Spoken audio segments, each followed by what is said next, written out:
जय हिंद दोस्तों, स्वागत है आपका हमारे यूट्यूब चैनल में। आज हम जैसे कि आर्टिकल की एक पूरी सीरीज लेके आ रहे हैं, जो भारतीय संविधान या राज्य व्यवस्था में महत्वपूर्ण आर्टिकल है, उससे संबंधित जितनी भी जानकारी है वो हम आपको प्रदान कराएंगे। क्योंकि आर्टिकल कहीं ना कहीं जो पीसीएस या फिर अन्य फैक्चुअल एग्जाम होते हैं उनके लिए बहुत ही महत्वपूर्ण होते हैं, और यूपीएससी में इनसे ओरिएंटेड यानी कि जो सैद्धांतिक चीजें होती हैं वो पूछी जाती है। तो कहाँ पीसीएस में क्वेश्चन पूछे जाएंगे और कहाँ यूपीएससी में क्वेश्चन पूछे जाएंगे, मैं आपको आर्टिकल के माध्यम से बता दूंगा, क्योंकि इनका विश्लेषण हम यूपीएससी के माध्यम से पढ़ेंगे और इनका जो फैक्चुअल होता है वो हम पीसीएस के माध्यम से पढ़ेंगे। तो फिलहाल एक सीरीज हमने तैयार की है कि हम संविधान के जैसे कि आपको पता है कि मूल संविधान में 395 अनुच्छेद है, और जो वर्तमान संविधान है उसमें लगभग 470 अनुच्छेद है। और वर्तमान में अगर हम संविधान के भाग की बात करें तो वर्तमान में 25 भाग हैं और मूल संविधान में 22 भाग हैं।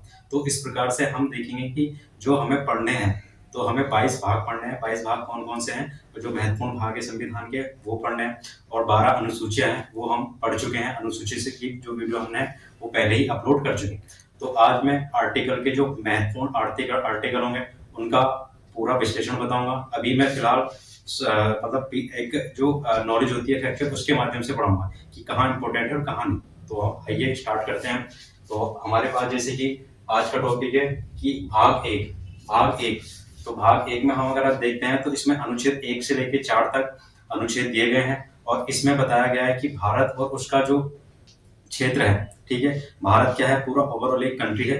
और इसमें भौगोलिक क्षेत्र के अंदर वर्तमान में अगर हम देखते हैं तो 28 राज्य हैं, ठीक है, और 8 केंद्र शासित प्रदेश हैं, यूटी हैं। तो इन क्षेत्रों के बारे में किस प्रकार से वर्णन किया गया है वो अनुच्छेद 1 के अंतर्गत दिया गया है। तो पहला अनुच्छेद हमारा कहता है संघ और उसका क्षेत्र, ठीक है। तो भारत क्या है, यदि अनुच्छेद 1 की बात हम करते हैं तो भारत क्या है, संघ और उसका क्षेत्र। तो इसमें ये कहा गया है कि भारत भारत क्या है, किसी राज्यों का ना तो समूह है और ना ही किसी जो राज्य हैं उनके द्वारा आपस में कोलैबोरेट करके उनको बनाया गया है, बल्कि भारत क्या है, एक संघ है। और क्या है, यूनियन टेरिटरी है, यानी कि भारत को हम कहें तो राज्यों के संघ, ठीक है, भारत को हम राज्यों के संघ के रूप में देख सकते हैं। तो अनुच्छेद 1 यही कहता है कि भारत क्या है, राज्यों का संघ है। और इसका कहने का मतलब क्या बताया गया है, इसके कहने को दो प्रकार से डिफाइन किया गया है। पहला ये डिफाइन किया गया है कि भारत को संघ कहने का मतलब है कि यहाँ जो थे मतलब वर्तमान समय में इसका जो नाम था, अगर हम देखते हैं तो इंडिया आधुनिक परंपराओं के अनुसार चल रहा है, और पुराना नाम की बात करें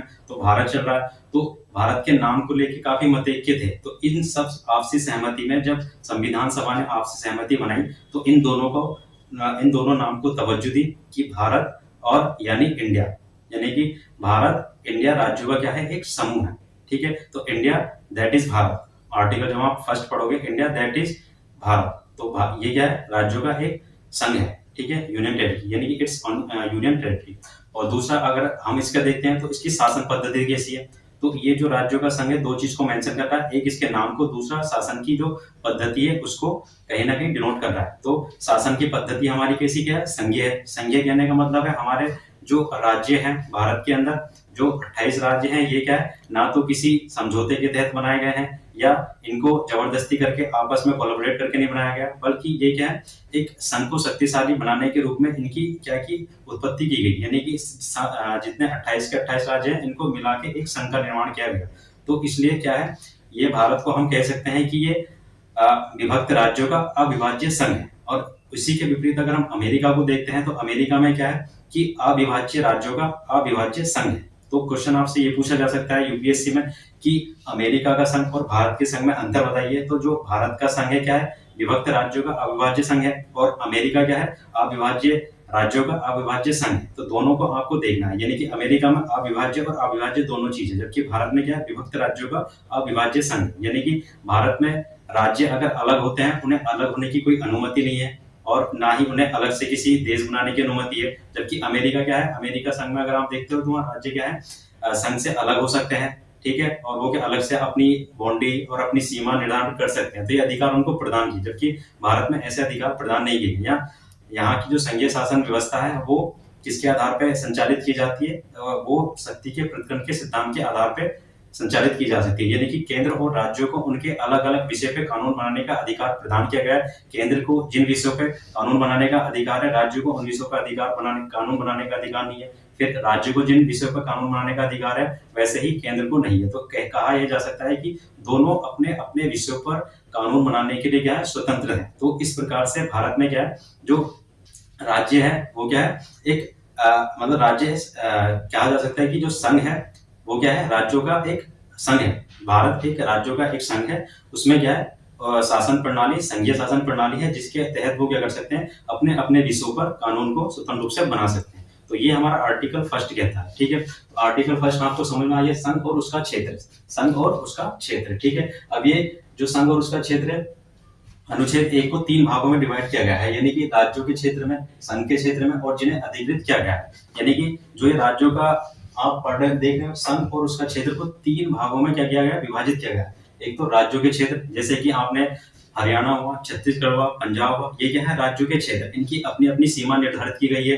ठीक है, तो वो अपने क्षेत्र के अंतर्गत जितनी भी उसके क्षेत्र के अंतर्गत सीमाएं आएंगी, उन पे कानून बनाने के लिए, राज पद्धति संचालित करने के लिए उन्हें स्वतंत्रता प्रदान की गई है। तो राज्यों के क्षेत्र आपको समझ में आ गया होगा। दूसरा, संघ के क्षेत्र, संघ ओवरऑल जो भारत का हो जाएगा, यानी कि इसमें यूनियन टेरिटरी भी हो जाएगी आपकी, और आपके जो अधिकृत क्षेत्र होते हैं, जैसे कि 2015 में बांग्लादेश के साथ भारत ने भूमि के हस्तांतरण का समझौता किया था। उसके तहत हमने कुछ भूमि उनको दी थी, कुछ भूमि उनसे ली थी। तो उसके माध्यम से क्या है, वो संघ के क्षेत्र के रूप में आ जाएंगे। तो वो क्या हो जाएगा, संघ के क्षेत्र के रूप में आ जाएंगे। तो संघ का क्षेत्र ऐसा क्षेत्र हो जाएगा, या तो यूनियन टेरिटरी हो जाएगा, कहने का मतलब केंद्र शासित प्रदेश हो जाएंगे, या जो हमने अपनी मतलब हस्तांतरण के माध्यम से या फिर लेन देन के माध्यम से सीमाओं को लिया था, तो वो क्या हो जाएंगे, संघ के क्षेत्र। तीसरा क्या हो जाएगा, जिन्हें अधिकृत किया गया है, यानी कि अब जैसे कि दादरा नागर हवेली का नाम आपने सुना होगा, या फिर पौंडुचेरी का नाम सुना होगा। तो 1956 के बाद ये जो क्षेत्र थे, इन्हें क्या था, भारत ने अधिकृत किया था, क्योंकि ये भारत के जो भौगोलिक क्षेत्र है उसके अंतर्गत नहीं आते थे, क्योंकि कुछ एक क्षेत्र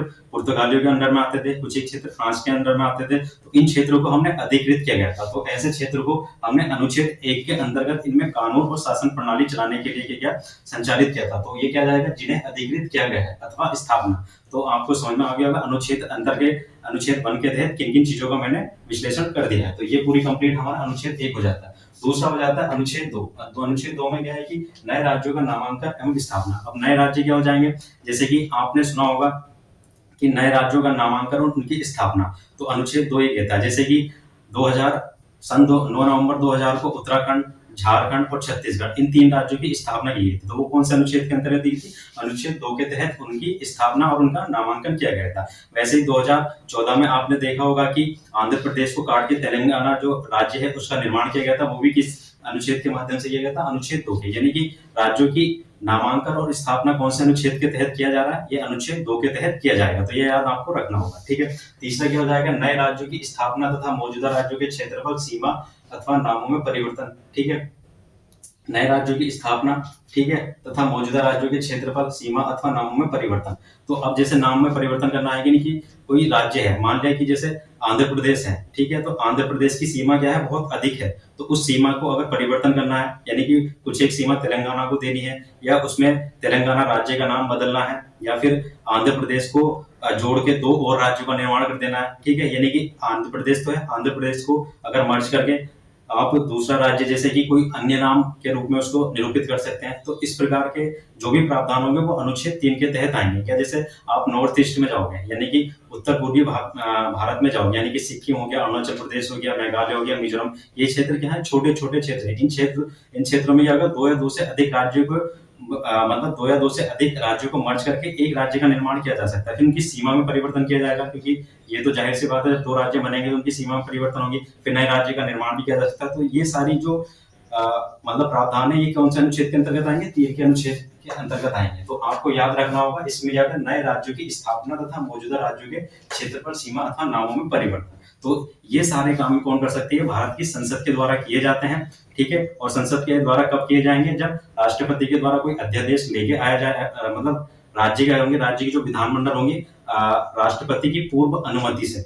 ठीक है, राष्ट्रपति की अनुमति उसके लिए क्या होगी, आवश्यक हो जाएगी, तब एक अध्यादेश लाया जाएगा। फिर संसद में वो अध्यादेश को राष्ट्रपति पारित कराएगा। उसके बाद क्या हो जाएगा, ये जो अनुच्छेद 3 है इसमें परिवर्तन किया जाएगा, और राज्य की विधानमंडल के द्वारा अगर उस पर सहमति दिखाई जाती है तो राष्ट्रपति उनकी जो सहमति है, उनके द्वारा जो पारित किया गया अध्यादेश या कोई भी अधिनियम होगा, तो उसके लिए राष्ट्रपति क्या होगा, बाध्यकारी नहीं होगा। तो आपको याद क्या रखना है कि जो राज्य विधानमंडल के द्वारा भूमि या राज्यों के निर्माण से संबंधित कोई भी अधिनियम लेके आया जाता है तो वो राष्ट्रपति के लिए बाध्यकारी नहीं होता, तो वो आपको याद रखना है। लेकिन अगर कोई सीमा या नाम परिवर्तन या इस तरीके से राज्य की स्थापना से संबंधित कोई भी विधेयक संसद में लेके जाएगा तो उसमें राष्ट्रपति की पूर्व अनुमति आवश्यक हो जाएगी। तो यूपीएससी आपसे दो तरीके से पूछेगा, एक तो राष्ट्रपति की क्या नए राज्यों के निर्माण में या उनके सीमा में परिवर्तन या उनके क्षेत्रफल में परिवर्तन से संबंधित यदि संसद में अध्यादेश लाया जाता है तो क्या राष्ट्रपति की पूर्व अनुमति की आवश्यकता होगी उसमें?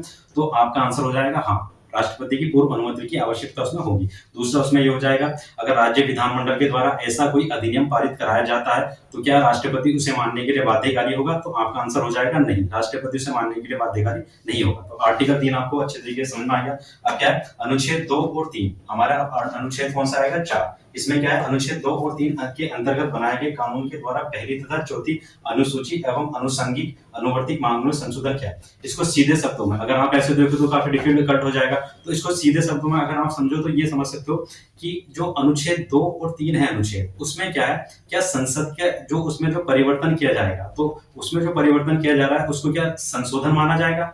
तो आपका आंसर होगा वो संशोधन नहीं माना जाएगा, वो साधारण मतलब साधारण बहुमत के माध्यम से उसमें परिवर्तन किया जा सकता है। तो इससे संबंधित कुछ एक मुद्दे भी आए थे, वो मैं मुद्दे आपको बताऊंगा। जैसे पहलो वाणी संघ वर्सेस भारत सरकार था 1960 में, एक मुद्दा आया था। तो उस समय नेहरू जी ने, आपने सुना होगा कि सीमा पाकिस्तान के साथ हम सीमा का आदान प्रदान किया जा रहा था। तो उस टाइम पे सबसे बड़ी जो संसद के सामने चुनौती थी वो ये थी, क्या हम किसी भी जो हम संप्रभु राष्ट्र हैं तो अपनी जो भूमि है किसी अन्य राष्ट्र को स्थानांतरित उसको दे सकते हैं, ले सकते हैं। तो सुप्रीम कोर्ट ने उसमें अपने फैसले सुनाए थे। तो वो उस वीडियो, ये जितने भी आर्टिकल 1 से यानी कि जो भाग है हमारा 1 से 4 तक, तो इसमें अनुच्छेद 1 से 4 तक जितने भी हमारे संबंधित मुद्दे हैं, समिति है और राज्य पुनर्गठन आयोग है, ये मैं नेक्स्ट वीडियो में आपको बताऊंगा। तो इसमें आपको सामान्य से सिर्फ ये याद रखना है कि अनुच्छेद 4 में ये कहा गया है कि अनुच्छेद 2 और 3 में जो परिवर्तन किए जा रहे हैं उसके लिए क्या संविधान संशोधन की आवश्यकता होगी?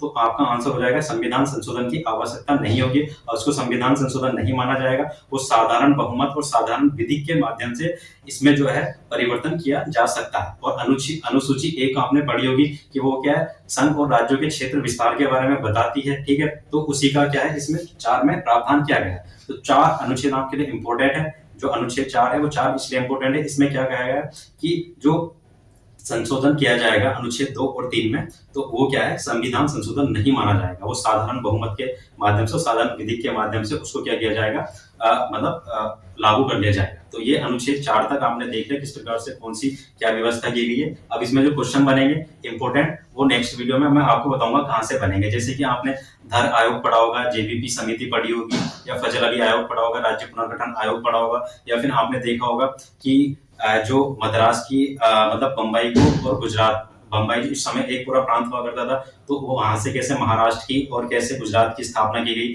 या भाषाई क्षेत्र के आधार पर उसका निर्माण किया गया। तो ये सारी चीजें मैं एक अलग वीडियो में सेपरेट तरीके से लाऊंगा। तो इसमें हमने सारी चीजें देख ली, अनुच्छेद 1 से 4 तक सारी चीजें आपको समझ में आ जानी चाहिए कि किस प्रकार से संघ और राज्य उसका क्षेत्र होता है, किस प्रकार से नए राज्यों का नामांकन और अथवा उसकी स्थापना होती है, और नए राज्यों की स्थापना तथा मौजूद राज्यों के क्षेत्रफल में। तो आपको 2 चीज इंपॉर्टेंट है, एक तो ये, और इसमें जो ये चीजें हैं हमारी, तो ये इंपॉर्टेंट हो जाएंगी कि राज्यों के क्षेत्र के अंतर्गत कौन कौन सी चीज आती है। और एक हमारा होता है अनुच्छेद 4, इसमें ये सीधा पूछ लिया जाता है कि किसी भी राज्य में संशोधन या सीमांकन में जो परिवर्तन किया जाएगा उसे संविधान संशोधन माना जाएगा या नहीं माना जाएगा। तो उसको संविधान संशोधन नहीं माना जाएगा, मैं आपको बता चुका हूँ। और एक राष्ट्रपति की जो अध्यादेश लेके आ जाएगा संसद के द्वारा, तो उसमें पूर्व अनुमति की आवश्यकता होगी या नहीं। तो यूपीएससी से यही से आपसे सारे क्वेश्चन पूछ लेगा, ठीक है। तो आपका कोई भी इससे संबंधित कोई भी प्रश्न हो, कोई मुद्दा हो, तो आप कमेंट बॉक्स में कमेंट कीजिए। और आपको लगता है कि ये जो मुद्दा है इंपॉर्टेंट है तो इसके बारे में भी अपनी राय दीजिए। और तब तक के लिए धन्यवाद।